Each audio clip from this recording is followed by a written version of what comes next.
आज मैं विपक्ष के द्वारा लाए गए कटौती प्रस्ताव के पक्ष में बोलने के लिए खड़ा हूं। मैं इसके लिए आपको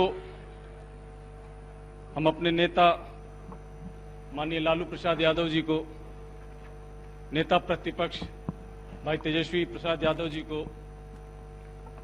और राष्ट्रीय जनता दल के सभी नेताओं को मैं दिल से धन्यवाद देता हूं कि आप लोगों ने अवसर दिया और इस अवसर लायक मुझे नबीनगर और बारून की जनता ने बनाया है। मैं उनको दिल से धन्यवाद देता हूं। आज हम लोग बिजली पे कटौती प्रस्ताव के पक्ष में मैं खड़ा हूं बोलने के लिए। मैं जिस विधानसभा से आता हूं वो विधानसभा नबीनगर है और नबीनगर की नई पहचान अगर आप देखेंगे तो इस बिहार में ही नहीं पूरे हिंदुस्तान के अंदर में और खास करके बिजली के क्षेत्र में जिस विधानसभा में जिस ब्लॉक में दो एनटीपीसी प्लांट,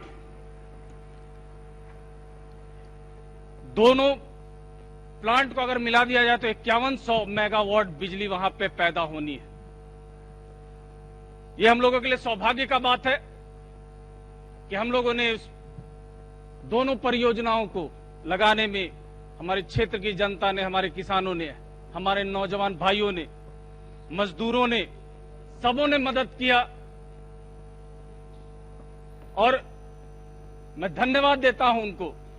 लेकिन अगर आज अब हम लोग देखते हैं, मैं याद करता हूं उस समय को जब मैं इससे पहले 2005 से 10 में मैं जब विधायक था, उस समय में यूपीए की सरकार थी और पहला परियोजना BRBCL जिसको आज हम लोग पढ़ रहे थे, मैं पढ़ रहा था तो उस समय पहली परियोजना यूपीए सरकार के समय में हम लोगों ने उस समय वहां पे स्थापित कराने का काम किया था, जो रेलवे के साथ जॉइंट वेंचर में था।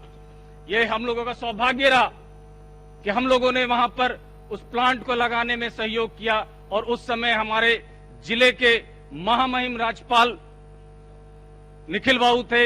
वो लोग हम लोगों को समझा रहे थे कि आप लोग माननीय विधायक हैं, आप लोग क्षेत्र में जाइए और उस प्लांट को लगवाने में मदद कीजिए। हम लोग उस समय घूमते थे, गांव और देहात में घूमते थे और लोगों को बताते थे कि अगर हम लोगों के क्षेत्र में ये प्लांट लग जाता है तो हम लोगों का विकास होगा, हम लोगों का विकास होगा। हम लोग आज राष्ट्र के निर्माण के लिए हम लोग आगे बढ़ेंगे और हम लोगों का नाम स्वर्ण अक्षरों में लिखा रहेगा। लेकिन आज मैं पूछना चाहता हूं इस सदन में, आज माननीय अध्यक्ष महोदय, मैं आपके माध्यम से यहां बैठे हुए माननीय मंत्री जी से मैं पूछना चाहता हूं, कभी भी कोई एनटीपीसी, दो एनटीपीसी प्लांट है, कभी कोई सूद लेने के लिए नहीं गया, कोई ये देखने नहीं गया। माननीय सदस्य, नियमावली में है कि वाद विवाद पर प्रभाव डालने के प्रयोजन के लिए राष्ट्रपति, राज्यपाल, उपराज्यपाल के नाम का उपयोग नहीं करेंगे, इसको ध्यान में रखेंगे। ठीक, मैं इसके लिए खेद प्रकट करता हूं। लेकिन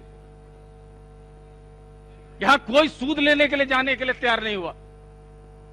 हम देखते रह गए कि जिस तरीके से वहां पर जमीन अधिग्रहण का मामला हो, जमीन अधिग्रहण जब हो रहा था किसानों का, और जिस समय जब ये जमीन अधिग्रहण हो रहा था, मुझे याद है वो समय 2007 जब पूरे हिंदुस्तान में सिंगूर का मामला चल रहा था और पूरे हिंदुस्तान के अंदर में सिंगूर का नाम गूंज रहा था। वहां पे उस समय में कोई किसान जमीन देने के लिए तैयार नहीं था, लेकिन 1001 किसान एक दिन में सहमति पत्र देने का काम किए। वो नबीनगर के ही किसान थे जो सहमति पत्र एक बार में देने का काम किए। उस समय तत्कालीन वहां के डीएम थे वीर बहादुर पांडे जी ने, उन्होंने कहा था कि यहाँ के जो किसान जो सहमति पत्र भरे हैं, मैं इनके लिए मेरे पास शब्द नहीं है। लेकिन हम लोग जानते थे, हम लोग जान रहे थे कि जो आने वाला समय है ये बड़ा जद्दोजहद का रहेगा, बड़ा जद्दोजहद का रहेगा और इनकी जो आवाज होगी, इनकी आवाज को दबाया जाएगा, इस क्षेत्र के नौजवानों को दबाया जाएगा। और हुआ भी वही। हम लोगों ने राष्ट्र के निर्माण में अपना जमीन दिया है, हम लोगों ने जमीन बेचा नहीं था, अपनी जमीन अधिग्रहण किया है। अधिग्रहण में हम लोगों का दायित्व था, आपका दायित्व बनता था कि उन लोगों के साथ उचित न्याय हो। अगर उचित न्याय के लिए अगर वो किसान लड़ते हैं, अगर मुझे याद है, अभी भी माननीय नीतीश जी यहाँ पे नहीं मौजूद है, लेकिन इनको भी याद होगा कि 2011 में जब माननीय नीतीश जी जब एनपीजीसी के लिए गए थे, एनपीजीसी जो बिहार के साथ ज्वाइंट वेंचर था, आज बिहार के साथ ज्वाइंट वेंचर टूट गया। आज पूरा का पूरा एनटीपीसी अपने से उसका परियोजना को चला रही है। लेकिन 2011 को मैं याद करता हूं, 2011 में माननीय नीतीश जी गए थे वहां पर, किसानों से बात करने के लिए सहमति नहीं बनी, लेकिन किसान अगर वहां पे विरोध कर रहे थे तो वहां पे बैठा हुआ पुलिस पदाधिकारियों ने वहां पे गोली चलवाने का काम किया, और वहां पे हमारे किसानों के ऊपर में जिस तरीके से वहां पे गोली चली, लाठी चली, हम लोग उस समय पुरजोर विरोध कर रहे थे।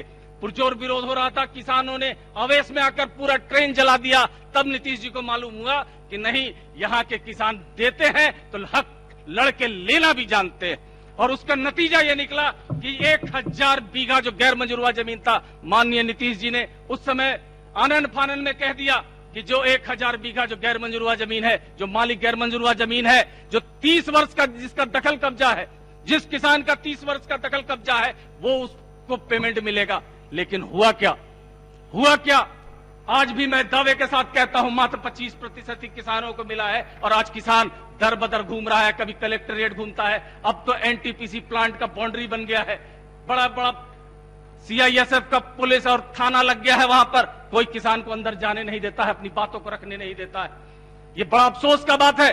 जो किसान राष्ट्र के निर्माण के लिए आगे अपना बढ़ चढ़ के अपना खून पसीना का जो जमीन था उसको देने का काम किया है, उन लोगों के साथ आज ये व्यवहार हो रहा है।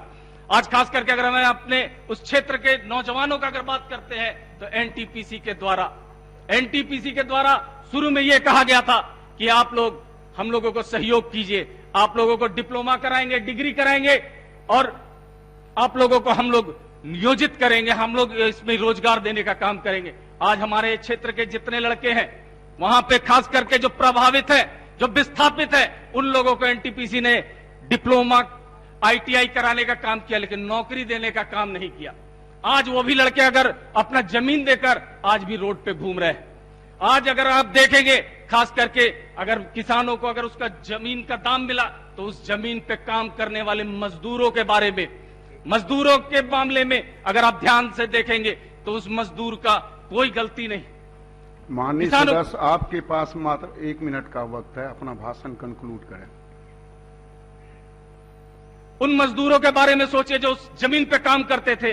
वहां पे एनटीपीसी का पॉलिसी है कि 750 दिन का एक मुश्त पेमेंट एनटीपीसी को देना है लेबर को, लेकिन आज तक विगत 10 साल के दरमियान में जिला प्रशासन आज तक ये नहीं पता लगा पाई कि ये मजदूर है कौन, ये मजदूर है कौन। रोज लिस्ट बनता है, रोज फट जाता है।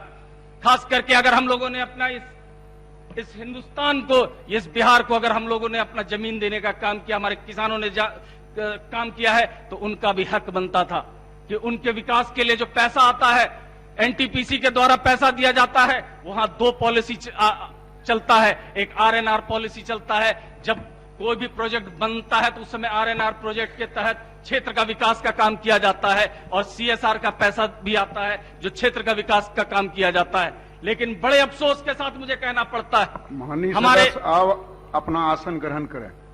हमारे बिहार राज्य में माननीय पावर मिनिस्टर है,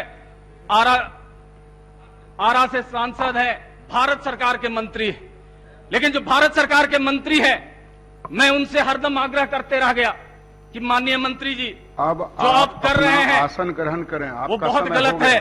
अगर आप बिहार के ही नहीं पूरे भारत के मिनिस्टर हैं, आपको अगर अपने क्षेत्र का विकास करना है तो एनटीपीसी परियोजना का पैसा बाहर मत ले जाइए। ये हम लोगों ने अपना खून पसीने का पैसा है।